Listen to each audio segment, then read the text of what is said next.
Assalamualaikum warahmatullahi wabarakatuh. Perkenalkan, kami dari kelompok 11 akan mempresentasikan mengenai pengelolaan sentra sains di lembaga PAUD. Yang beranggotakan saya sendiri, Kisi Safira Mujahidah dengan NIM 180210205037, Nisa Fadia dengan NIM 180210205038, dan Novia Dini dengan NIM 180210205063. Yang pertama, saya akan menjelaskan mengenai pengertian sentra sains di PAUD.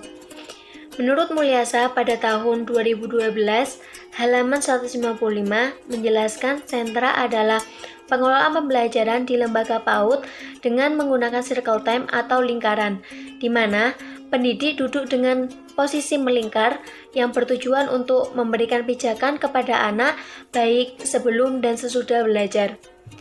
Menurut KBBI, sains merupakan ilmu yang dapat dibuktikan kebenarannya, seperti fisika, kimia, dan biologi.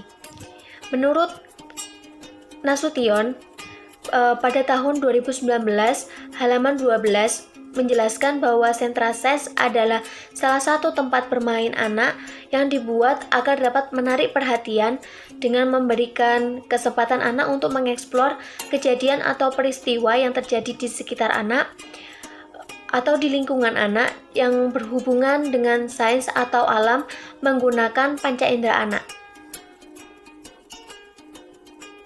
Selanjutnya, saya akan menjelaskan mengenai manfaat dan tujuan sentra sains di PAUD.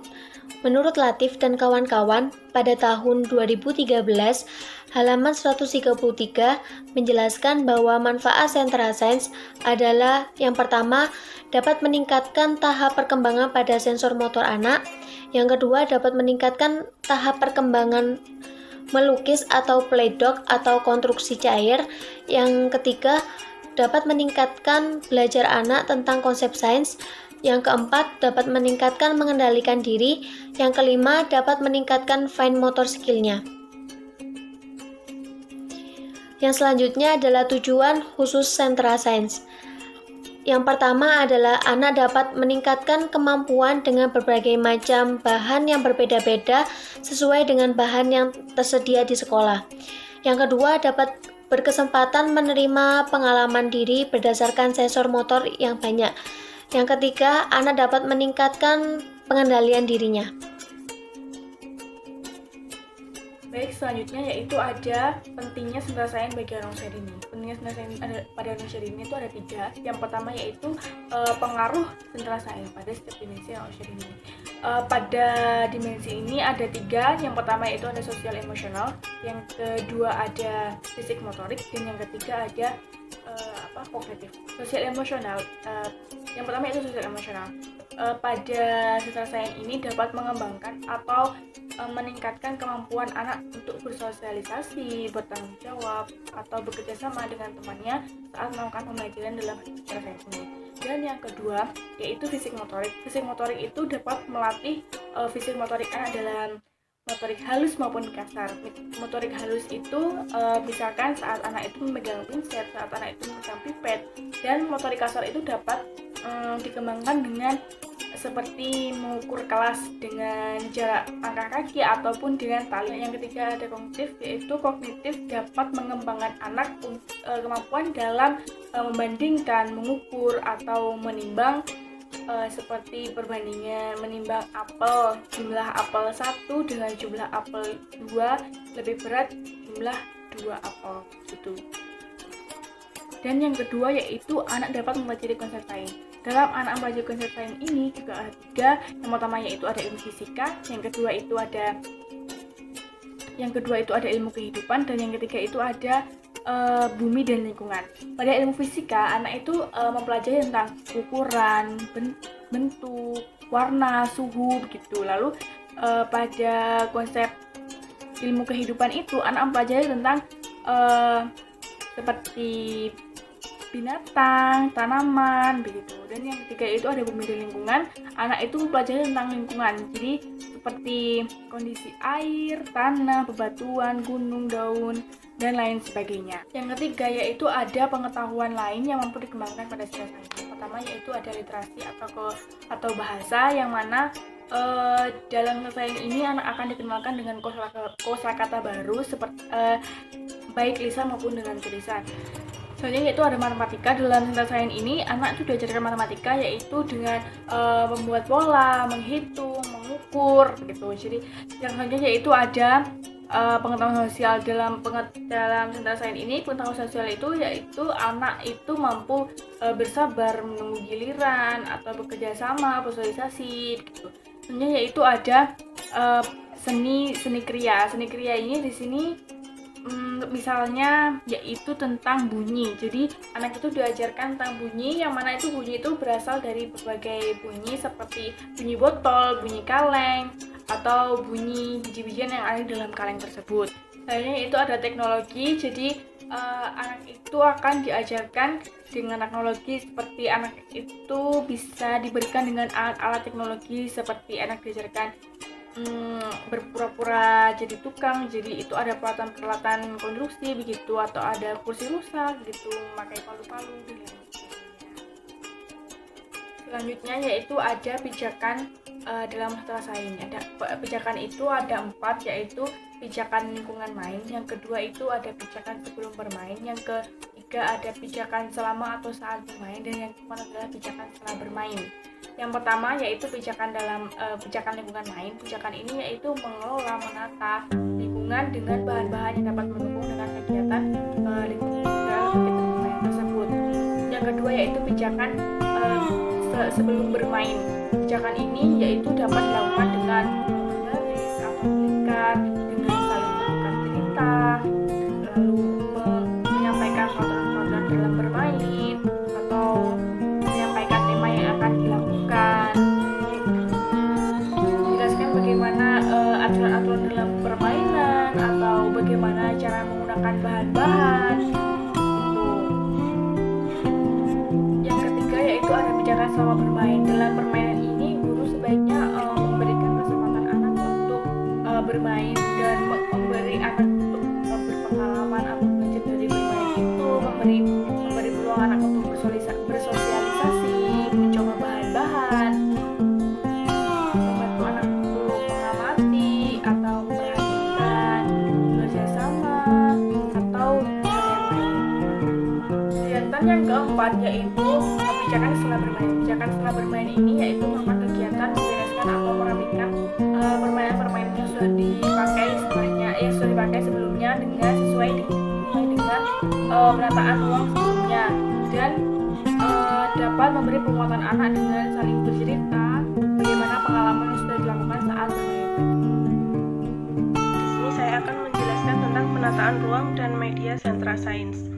Rasa keinginawan anak juga dapat berkembang apabila penataan ruang dan media sentra sainsnya itu terakomodasi dengan baik. Perkakas yang telah disediakan pada sentra sains yang digunakan pun sebaiknya alat dan bahannya itu bersifat open-end dan material, atau dapat dipakai berbagai cara, seperti bola contohnya. Dengan bola anak itu dapat menendang, melempar, atau bahkan mencelupkan ke dalam air. Maka dari itu yang perlu diperhatikan dalam penataan ruang dan media sentra sains ini meliputi, untuk yang pertama yaitu pemilihan tempat. Untuk memilih tempat pada sentra sains ini sangatlah penting, seperti halnya dengan hewan dan tanaman. Hewan dan tanaman pun sangat perlu dengan sinar matahari yang cukup untuk hidup. Oleh sebab itu, untuk pemilihan tempat akan lebih baik jika ruangannya itu tidak tertutup. Maksudnya tidak terlalu tertutup, agar anak lebih leluasa untuk mengeksplor pengetahuannya. Pada sentra sains ini mempunyai 2 area. Yang pertama area basah dan area kering. Pada area basah ini dikhususkan untuk kegiatan yang bisa menimbulkan becek atau yang disebabkan oleh air, yang sebaiknya dilakukan di tempat yang dekatnya dengan sumber air, contohnya wastafel maupun keran air yang telah disediakan. Kemudian untuk yang area kedua yaitu area kering, ini bisa dilakukan dimanapun. Maksudnya bisa dilakukan dimanapun itu bisa di dalam kelas maupun di luar kelas atau di halaman kelas. Untuk yang kedua, memilih alat serta bahan. Alat dan bahan yang diciptakan untuk sentra sains ini sebaiknya ditambah maupun diubah dalam selang waktu tertentu. Hal ini bertujuan untuk menarik peminatan dari anak dan rasa penasaran dari anak saat pendidik ingin mengganti maupun memilih alat dan bahan yang akan digunakan untuk bermain dan belajar, maka sebaiknya pendidik melakukan pengamatan terlebih dahulu pada minat anak. Seperti beberapa anak berminat kepada tumbuhan dan hewan, dan beberapa anak juga sering memakai satu alat saja dan tidak mau diganti dengan permainan yang lain. Dan yang terakhir, untuk penataan ruang dan sentra PAUD adalah penataan pada alat dan bahan. Penataan pada alat dan bahan ini dapat dikelompokkan sesuai dengan fungsi dan kegunaannya. Hal ini bertujuan ketika anak memasuki jenjang pendidikan atau sekolah yang lebih tinggi. Untuk selanjutnya seperti SD, maka anak telah paham bahwa ilmu kehidupan dapat diketahui sebagai ilmu biologi. Untuk contoh kegiatan bermain sains di PAUD ada beberapa. Yang pertama, mengenal gerak. Pada anak usia dini senang sekali bermain permainan yang bisa dan dapat bergerak seperti menggelinding, memutar, melorot maupun melinting. Contohnya seperti mobil-mobilan yang meluncur dan banyak sebagainya. Kemudian yang kedua, mengenal benda cair. Anak sangat senang sekali saat bermain dengan air. Dengan hal tersebut, maka pendidik juga dapat mengarahkan anak untuk dapat bermain dengan air, seperti benda yang dapat dan tidak dapat tembus dengan air, tenggelam dan juga terapung, serta aliran air yang dapat disukai dan sangat disukai oleh anak. Kemudian yang ketiga yaitu tenggelam dan juga terapung. Kegiatan ini lebih baik dilakukan di luar kelas ya, karena jika air itu tumpah, maka air tersebut tidak membuat kotor ruangan kelas. Akan tetapi apabila kegiatan ini dilakukan di dalam kelas, maka sebaiknya dialasi dengan plastik agar airnya itu tidak kemana-mana. Kemudian yang keempat yaitu larut dan tidak larut. Anak mengetahui benda yang ada di sekitar anak dan yang larut maupun yang tidak larut, contohnya seperti air dan benda padat lainnya. Kemudian yang kelima, mengenal timbangan atau neraca. Melakukan kegiatan ini juga sangat baik untuk anak karena anak akan dilatih tentang sebab dan akibat, seperti kapas atau juga spons yang masanya lebih kecil dari besi dan juga kayu. Kemudian yang keenam, gelembung sabun. Untuk membuat larutan yang dapat menciptakan gelembung, maka diperlukan gliserin yang banyak, seperti 1 sendok ukurannya, yang dicampurkan pada larutan sabun sebanyak 1-2 liter. Anak akan sangat menyukai kegiatan bermain gelembung ini karena anak dapat mencoba untuk meniupnya, kemudian muncul gelembung-gelembung. Yang ketujuh, mencampur zat dan warna. Pada contoh kegiatan ini anak sangat menyukai macam-macam warna karena anak suka dengan warna-warna yang mencolok. Kemudian yang ke-8, benda lenting. Benda lenting yang merupakan benda memiliki kelenturan, sehingga apabila dijatuhkan maupun dilempar, benda itu akan terpental. Contohnya seperti bola. Kemudian yang ke-9, bermain udara. Anak sangat sulit untuk mengenal udara dikarenakan udara itu tidak dapat dilihat oleh mata. Namun pendidik dapat mengenalkan dan membuat anak sadar bahwa udara itu ada, dan melalui kegiatan-kegiatan sederhana. Contohnya seperti bermain layang-layang, roket-roketan, dan soda kue. Kemudian yang ke-10, bermain bayang-bayang. Terkadang anak-anak ada yang takut dengan bayang-bayangnya sendiri, entah itu bayang-bayangnya sendiri maupun orang lain. Namun ada pula bayang-bayang yang akan timbul lebih besar maupun lebih kecil. Oleh sebab itu, di sini anak akan diajari dengan kegiatan bermain layang-layang tersebut. Kemudian yang ke-11, melakukan kegiatan percobaan sederhana. Biasanya anak sangatlah antusias apabila diajak untuk melakukan percobaan, dan anak-anak pasti tidak sabar untuk mengetahui hasilnya. Contohnya seperti ketika anak-anak diajak untuk menanam biji dari kecambah, maka anak tersebut tidak sabar untuk mengamati bagaimana caranya biji kecambah tersebut untuk tumbuh. Untuk kegiatan yang ke-12 yaitu mengenal api dan juga pembakaran.